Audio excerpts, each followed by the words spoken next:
Hello Physical Fiends, it is Jordan here with another Worth a Purchase where I play a game for a short amount of time to see if I would buy it myself with my own cash. Today I'm taking a look at Apidya Special, which is releasing digitally this coming week. But this is Physical Paradise and I only care about games with physical copies, and this does have one. It is incredibly specialized though, not something you'd find on a normal store shelf or usual websites. I will go over all the details about that later in the video, but I've linked to where you'll find it in the description and pinned comment. First I need to talk about the game.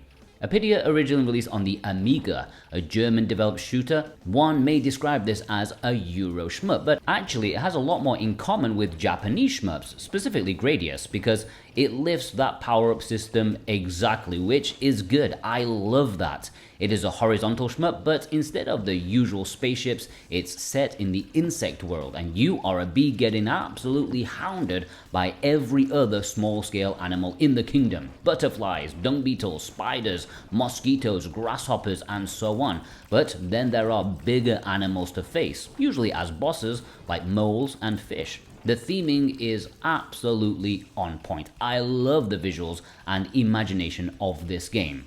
Now you have a normal shot which can be auto-fired, and then there is a power shot where you can hold down the button and fire off to kill more enemies than usual. But personally I found it not as super useful due to the sheer speed and relentlessness of the enemies. By the time I got to bosses where it probably could have been useful, I was too preoccupied with not dying, I forgot all about it. The power-up system has been lifted from Gradius. From certain enemies you can pick up flowers which make the power-up bar at the bottom shift to the next option below. You can cash in by pressing a button to add that power-up to your bee. You'll definitely want a speed up as soon as possible to start things, but you can get bombs, spread shots, lasers, drones, shields. Sadly they are not all stackable, and it is trial and error finding out which ones will cancel each other out. Same with upgrading the one that you have, like you can upgrade the spread shot to make it more powerful, but not too much, otherwise it will revert to the lower power. I don't like that. Also, I do advise switching off auto power up, where the game will decide for you which power ups you'll cash in on. I prefer manual choice. While I love this power up system, I think it could be a bit more refined, more clear. And yet, this game is nuts on the standard difficulty. It's borderline cruel with how much it throws at you at once. It's a game where you will need to play over and over again in order to just see the end. Even the standard enemy waves can be overwhelming, never mind the cheeky gotcha moments where things just pop up out of nowhere and take you out. No way of avoiding them without knowing they're going to pop up. And some of the boss battles, they can be pure luck. Sometimes they'll die in a few seconds, other times you are screwed and there's literally no way to avoid them. Speaking of screwed, losing your power-ups can make some sections feel impossible, but the game kinda knows that since you don't lose all your power-ups at once, and if you get a game over and use a continue, it will give you a little boost at the start, which you'll lose immediately because you're an idiot like me. It is frustrating for sure, but thanks to the new difficulty features, it still makes you want to keep going. The game's presentation, theme, and gameplay is enticing enough to make you want to see what's next. Interestingly, there is no rewind feature or save state feature, which I actually admire. There are plenty of continues available and checkpoints and other difficulty reducers, but it's not something you can easily cheese. You need to make sure you are on your game for good chunks of the level. By sheer determination, you can get through the game, but it will take hours. I played on normal first before dropping it down to easy, which felt more reasonable as you'd expect, but still not something you can just blast your way through. There's a lot of trial and error and a lot of how was I supposed to avoid all of that moments. There is a practice mode too, which is the lowest difficulty option, which I have too much pride to try for the time being, but it is there. Maybe it makes the game perfectly balanced. I am not willing to hand in my gamer card just yet. And yet there are plenty of options, it's just still not cheesable, which I like. Now this is a remake from the ground up. It is not a port, it is not emulation, it is a remake that includes the original presentation as well as a nicely customizable remake presentation, which I love by the way, because When you're told a remake, you'd expect something kind of modern, like maybe cheap 3D that looks plasticky, or cheap 2D that looks like Flash. That's what you usually get with indie remakes these days. This is basing itself off what could have been had it been ported to consoles as it was planned, like the Super Nintendo or Mega Drive, maybe an early Sega Saturn title or 32X, I don't know, but it is really respectful to the original and really respectful to the era. They've enhanced it without going over the top, adding where needed but keeping it within reason. It looks great. If I didn't know any better, I'd have thought this remake was of the era. The music has also been remade if you want to listen to that, and you can also have the original as well, and yeah, it's fantastic.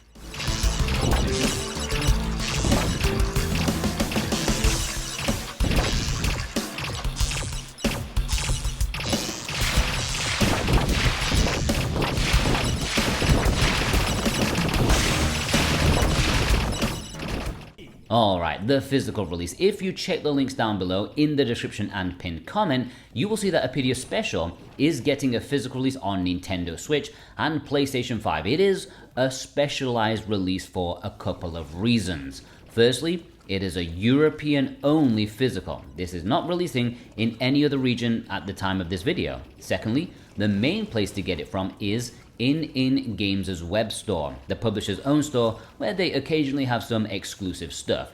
You will not find this on Amazon, for example. It is getting a standard physical release on Switch and PS5. Now, those consoles are region-free, so you can import it and play them on any console. If you live in North America, these will play no problem. There is also a special edition. From the same website, this has a bigger box, of which includes an art book which has concept art, developer insight, and behind-the-scenes content. It also has a soundtrack CD, which the music is really good. This CD includes the original soundtrack as well as the newly produced remake soundtrack from the original composer, the very respected Chris Hülsbeck. If you want to get it from in Games' web store, I've linked them down below, and I have a one-time use discount code for them. 5% off with the code PARADISE. Just remember to click my link first. If you've already used that code before, I'm sorry, it probably won't work again.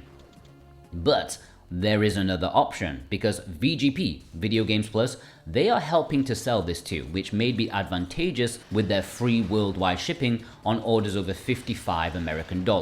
They are helping sell a small amount of all 4 SKUs available at the time I'm making this video. I don't expect their stock to last too long, but they do have it as I'm making this video. And that is all your options for purchasing this physically, so make the most of them while you can. I've linked them all down below in the description and pinned comment. Any purchase made via a link helps support me and this channel in the best way possible, and I thank you from the bottom of my heart. Also, if you found that info useful and you're new here, I will continue to be useful if you do yourself a favor and subscribe. If you like physical games, niche, rare, mainstream, everything, I am here for you and your collection. Your shelf will love me. Your wallet will hate me though.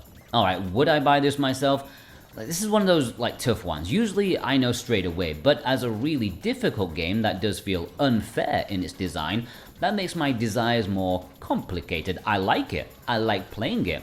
I don't like how it treats me, but at least it is more accessible than ever. It's definitely not the best design shmup ever created. It relies on repeated failures and persistence rather than skill, but that makes it last longer, and if you've got the mentality, it makes it one of the longer shmups available. There aren't that many levels, but it'll take you a good while to get through them.